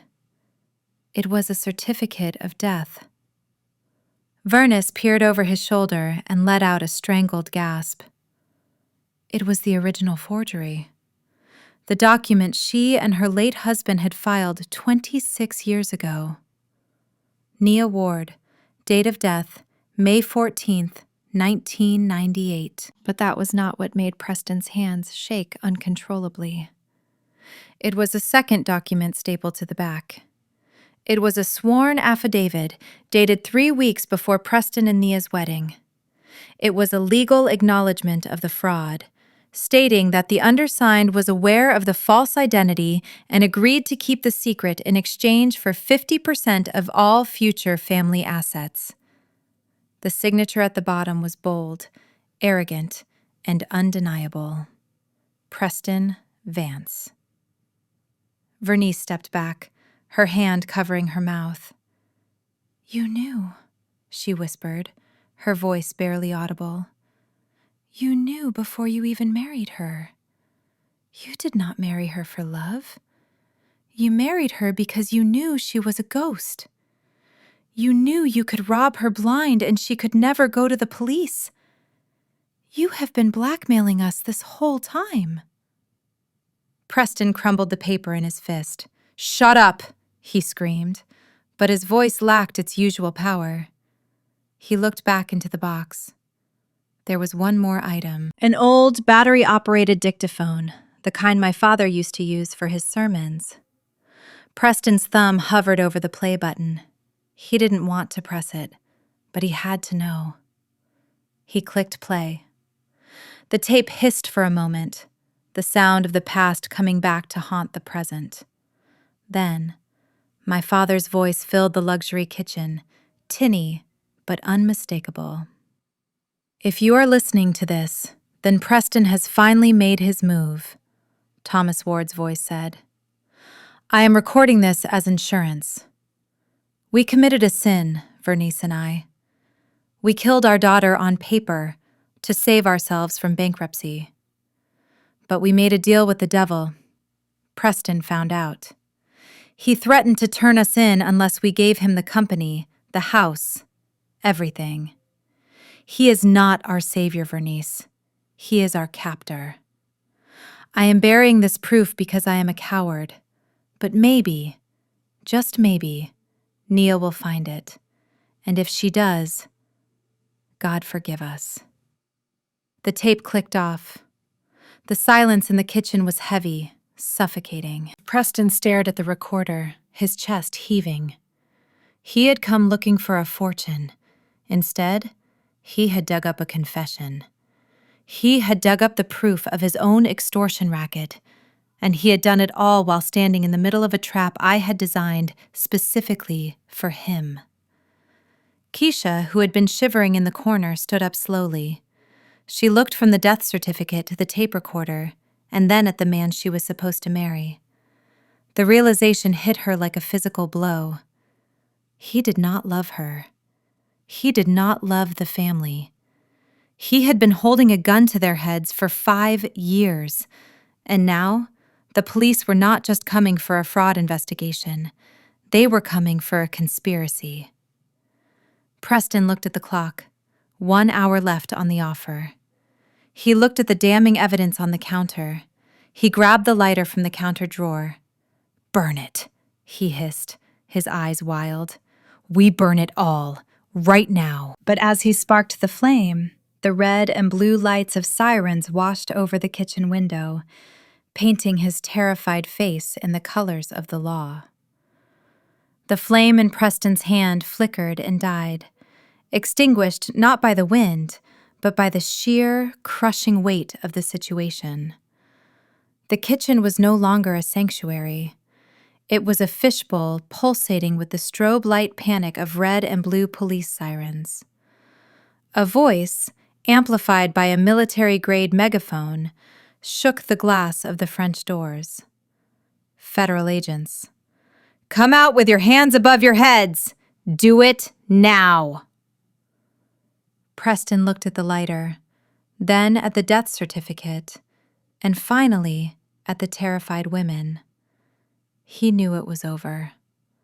There was no time to burn the evidence, and even if he did, the house was surrounded. He dropped the lighter. It hit the floor with a pathetic clack.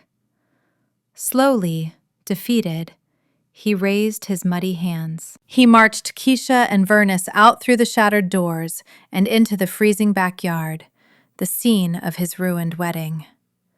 The garden was transformed. It was no longer a party venue. It was a tactical operation zone. Dozens of agents in windbreakers emblazoned with FBI and Economic Crimes Division had their weapons trained on the trio. The mud on Preston's face began to freeze, cracking as he shivered. But he did not look at the guns. He looked past them. From the edge of the dark woods, beyond the perimeter of the police line, a new light cut through the gloom. It was not the harsh strobe of a siren, but a steady, blindingly bright, high-intensity floodlight. It turned the night into noon. The agents lowered their weapons slightly, parting like the Red Sea to create a path. And then she walked out. I stepped into the circle of light, the gravel crunching softly beneath my heels. I was not hiding anymore. I was not the woman in the shelter. I was not the muddy, broken wife he had thrown onto the street. I was wearing a pristine, tailored white wool coat that glowed against the darkness, a stark, violent contrast to the sewage-covered figures shivering before me. My hair was pulled back, my makeup was flawless, and my expression was one of absolute, icy calm. I stopped 5 feet away from them, close enough to smell the stench of their greed. Preston stared at me, his jaw slack. He blinked rapidly, as if his brain refused to process the image. He had spent weeks convincing himself I was a ghost, a non-entity, a legally dead variable in his equation. But ghosts do not wear Italian wool. Ghosts do not bring the Federal Bureau of Investigation to a wedding. I reached into my pocket and pulled out a pair of sunglasses, sliding them on despite the darkness, shielding my eyes from the glare of his destruction. I tilted my head, looking him up and down, at the mud in his hair, the fear in his eyes, and the handcuffs that an agent was currently snapping onto his wrists. "Hello, ex-husband," I said, my voice cutting through the winter air, smooth and sharp as a razor blade. "You look like you have been working hard. Were you looking for me, or were you just digging your own grave?" Preston lunged forward, a guttural sound of rage escaping his throat, but 2 agents slammed him back onto the hood of a squad car. Keisha let out a sob, hiding her face in her hands, unable to look at the sister she had betrayed. Vernice just stared at the ground, finally realizing that the daughter she had killed for profit had just come back to life to bury her. I turned to the lead agent, a man I had been debriefing for the last 48 hours. "Officer, I believe you will find the evidence you need in that black box on the kitchen counter. It contains a confession to federal insurance fraud, identity theft, and extortion. Oh, and add attempted murder to the list. I think the heater in the guest house was tampered with, too." I looked back at Preston one last time. He was screaming now, shouting about his rights, about his money, about the deal. But nobody was listening. The ghost had spoken. And now, the ghost was the only one walking away clean. The arrest should have been routine, but a desperate animal is never predictable. As the agents pressed Preston against the cold metal of the squad car, the air shifted. It happened in a blur, yet my mind processed it frame by agonizing frame, slowing the world down to a crawl. Preston let out a feral roar, twisting his body with a strength fueled by pure adrenaline. He didn't break the handcuffs. He hadn't been fully secured yet. In the chaos, his hand snatched a tactical blade from the belt of the agent wrestling him. With a movement too fast for the mud-slicked officers to counter, he spun around.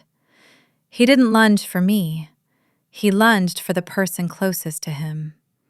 He grabbed Keisha by her hair, yanking her violently off the ground.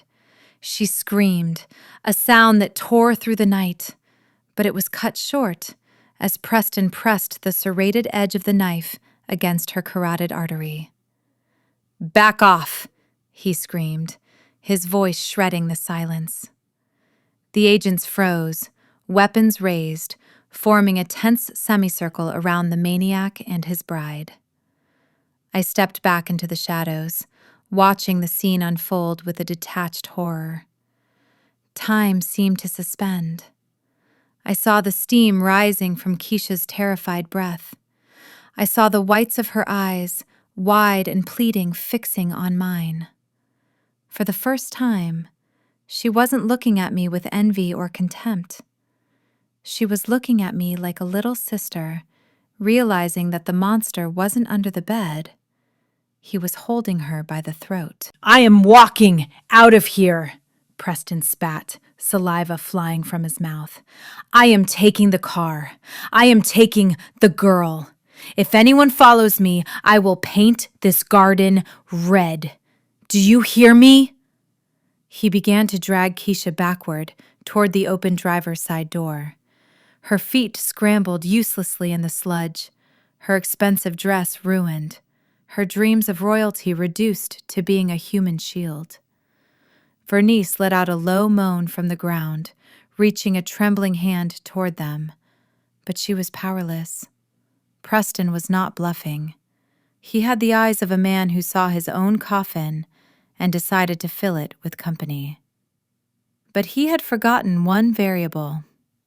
The Federal Bureau of Investigation does not negotiate with domestic terrorists in a backyard. I saw it before he did. A tiny crimson dot appeared on Preston's left shoulder, dancing slightly on the fabric of his ruined suit. He was too busy screaming at the lead agent to notice the laser sight of the sniper positioned on the roof of the guest house. "Drop the weapon," the lead agent commanded, his voice calm and final. Preston tightened his grip, drawing a thin line of blood on Keisha's neck. I said back, "Crack!" The sound was dry and sharp, like a tree branch snapping in a storm. The impact was visceral. Preston's shoulder disintegrated in a spray of red mist. The force of the bullet spun him around like a rag doll. The knife flew from his hand, landing harmlessly in the snow. He didn't scream immediately. He just looked at the empty air where his arm had been, his brain unable to comprehend the violence, before his knees buckled and he collapsed into the mud. Keisha fell with him, scrambling away on her hands and knees the second she hit the ground. She didn't run to the police. She didn't run to me. She crawled through the freezing slush toward her mother, burying her face in Vernice's lap, sobbing with the hysterical, broken sounds of a child who has seen the world end. The agent swarmed Preston, pinning him down as he finally began to howl in pain. But the war was over. The king was fallen, and his queen was nothing more than a terrified girl crying in the dirt. The interrogation room was a box of sterile, gray silence, smelling of rubbing alcohol and stale coffee. Preston Vance sat handcuffed to the steel table, his expensive suit replaced by a paper medical gown that rustled every time he shifted.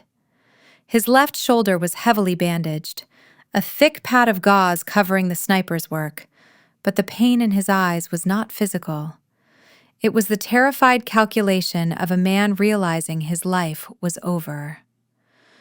Detective Miller sat across from him, looking bored, flipping through a thick file. He did not need to use intimidation tactics. The bullet hole in Preston's shoulder and the 20 federal agents outside had already done the work. "You are looking at life, Preston," Miller said, not even looking up. "Kidnapping, assault with a deadly weapon, attempted murder of a federal witness. And that is before the IRS gets started on your books. Unless you have something to trade, I suggest you get comfortable." Preston leaned forward, wincing as the movement pulled at his stitches. The arrogance that had defined him for years was gone, replaced by a desperate, rat-like survival instinct. "I can give you the head of the snake," he rasped, his voice dry and cracking. "I am just the middleman. The fraud did not start with me. It started 26 years ago." He nodded toward the one-way mirror, knowing exactly who was being held in the next room. It was Vernice. She is the architect. She is the one who filed the false death certificate. I was just a kid when Nia supposedly drowned. Vernice and her husband set it up.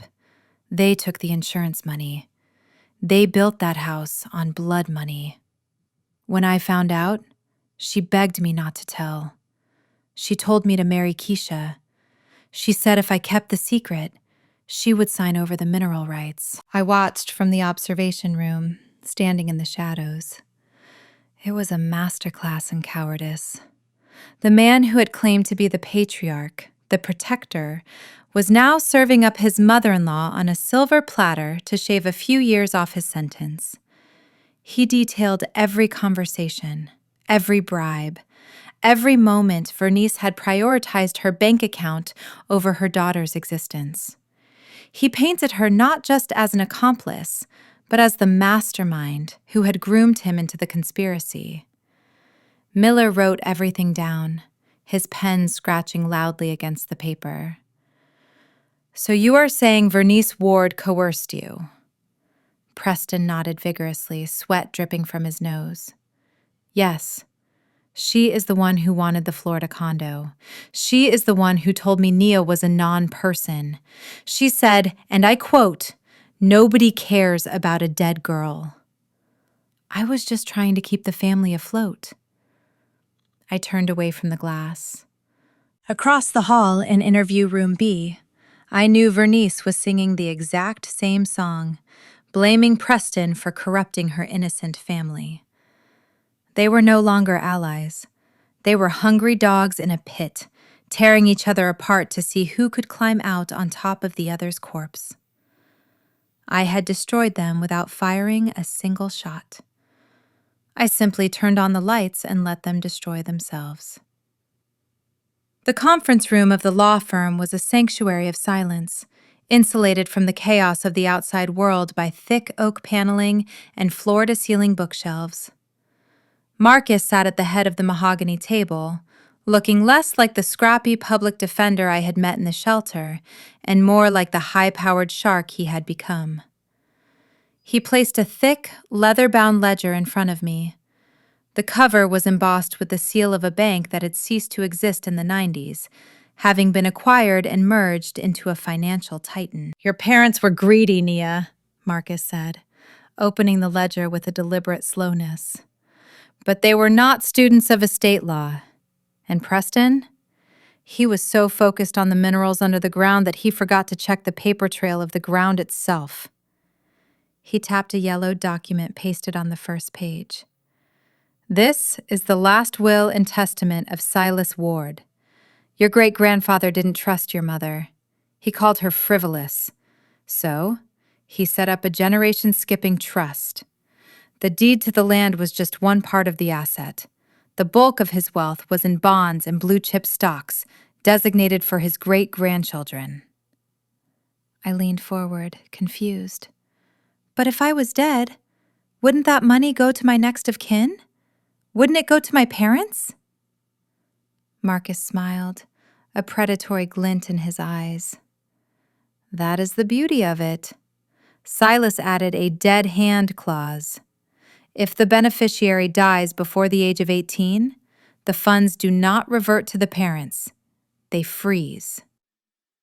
They go into a blind, interest-bearing trust to be held for 50 years or until a biological claimant with a DNA match proves the death certificate was an error."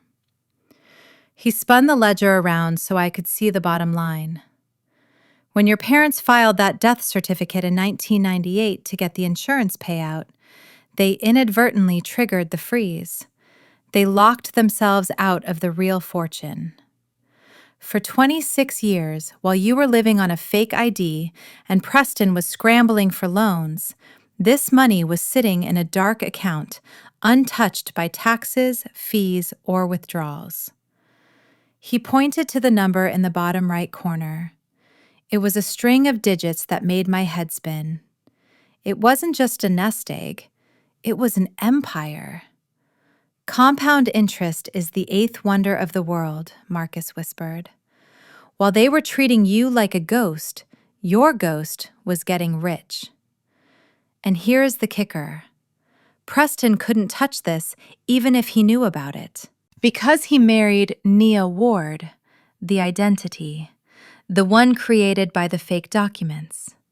He never married Nia Ward, the heiress, because legally she was in a grave. His marriage license is void.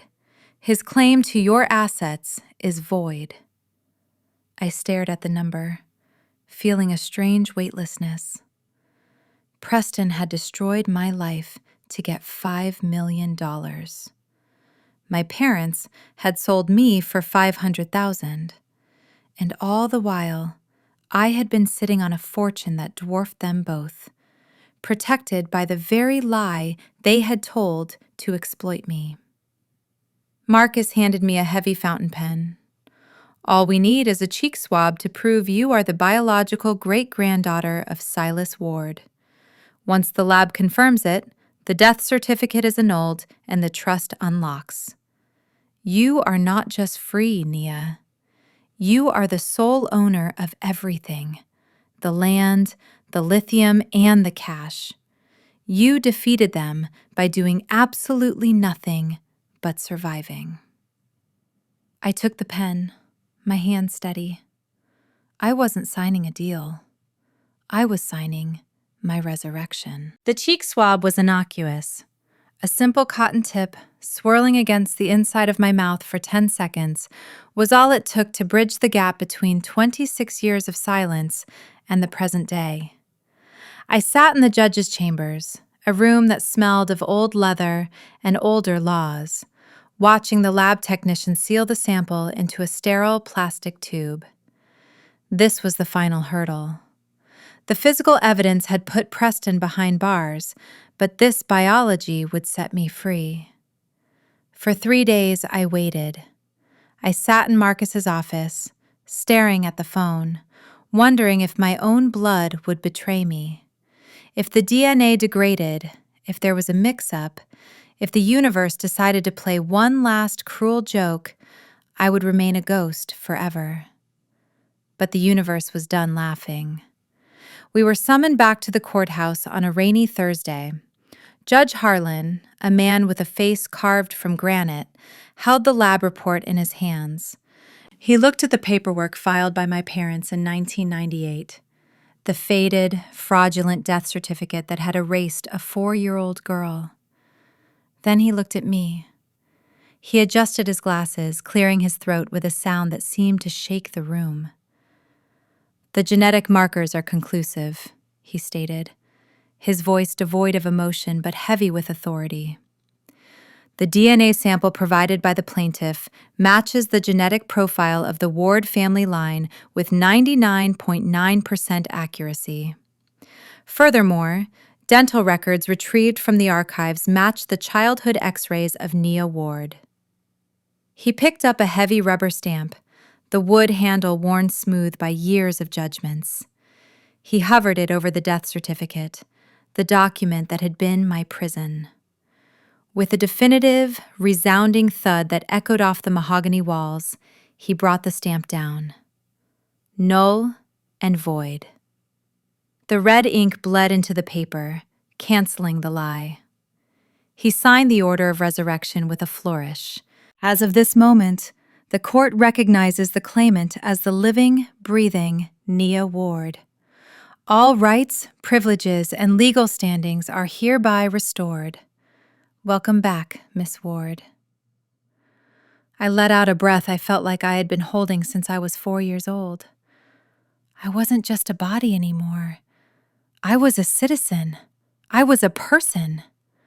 Marcus squeezed my shoulder, a silent victory lap. But we didn't have time to celebrate. We had a bank appointment. An hour later, we sat in the executive boardroom of the very bank that had thrown Preston out onto the street. The mood here was different. There were no security guards, only nervous executives offering sparkling water and apologies. The CEO himself sat across from me, looking pale. They had been holding the Silas Ward Trust for decades, terrified of the day someone would come to claim it. The numbers appeared on the wall-mounted screen, and the room went silent. The original trust, compounded over 50 years of aggressive market growth, sat at a staggering $180 million. But that was just the cash. Marcus slid the new valuation of the land across the table. Now that the title was clear, the Apex Mineral Group wasn't the only bidder. A bidding war had erupted overnight between 3 major tech giants for the lithium rights. The winning bid, secured this morning, was $300 million. Total assets, $480 million. I stared at the screen. The numbers were so large they felt abstract, like a phone number or a coordinate. I looked down at my hands. These were the same hands that had scrubbed toilets in the shelter 3 days ago. These were the same hands that had dug through a dumpster for a clean cardboard box to sleep on. Preston had destroyed his soul for $5 million. My mother had sold her child for $500,000, and I, by simply refusing to die, had inherited a kingdom worth $500 million. The banker slid a digital tablet toward me. "We just need a signature to authorize the merger of the accounts and the transfer of the deed, Miss Ward." I picked up the stylus. My hand didn't shake. I didn't hesitate. I wrote my name, my real name, in graceful, sweeping cursive. Nia Ward. As the screen flashed green to confirm the transfer, I felt a shift in the atmosphere. The air didn't feel heavy anymore. It felt electric. I wasn't just a survivor of a tragedy. I was the CEO of my own destiny. The money didn't fix the trauma, and it didn't heal the betrayal, but it gave me something I hadn't had in years. It gave me the power to ensure that no one would ever be able to erase me again. I stood up, smoothing the front of my white coat. I didn't smile. I didn't cry. I simply nodded to the room full of men who were now working for me and walked out the door, ready to settle the final score. The courtroom smelled of floor wax and nervous sweat. It was the smell of judgment. Every seat in the gallery was filled.